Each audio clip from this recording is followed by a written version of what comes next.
One of the important things with the music in the story is that we wanted it to reflect the different cultures of The Lord of the Rings. You know, reading it off the page, it's incredibly rich with the language of the dwarves and the elves and the humans and the hobbits. But of course, the one thing that you don't get from reading the book is you don't hear the music.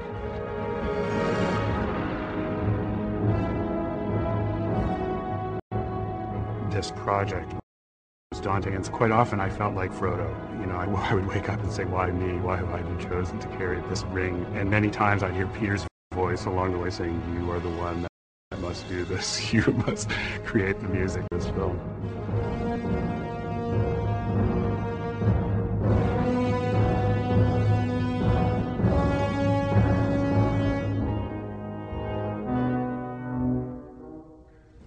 I wanted to bring the text of Tolkien back into the film. There's quite a lot of poetry and songs of Tolkien's design, and I wanted to reinsert the poems and the songs back into the story. So we've used ancient Dwarvish in Moria. It was sung by a Maori Samoan choir. We used Elvish, Sindarin, and Quenya in the score, actually sung in the score. Today we did a boys' choir.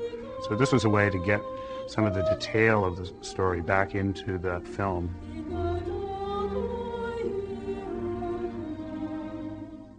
You've got a nice Tim sound when he arrives.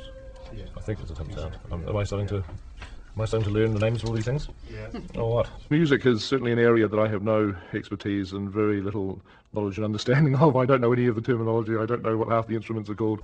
I'm becoming the embodiment of a little knowledge is a dangerous thing.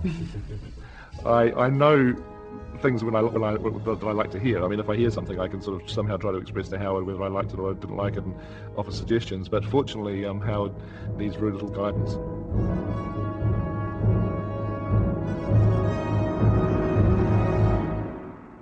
That was pretty good, Howard. It seemed to just the soundtrack just stopped right on the point that the horn came in, so there was no breathing space. Right. So should I stop a beat earlier? You probably should, I think. Yeah. Right. He might not be a musician in a traditional sense, but I mean, he has a very, very good understanding of how to use music in a film and how to use it emotionally and dramatically and pacing. I mean, I think he has a fantastic sense of it. It's very exciting for me when I'm finally here now and I'm hearing it being added to the film at the stage, because it totally enhances it for me. It takes the film that I've shot and it gives the film its heart and soul.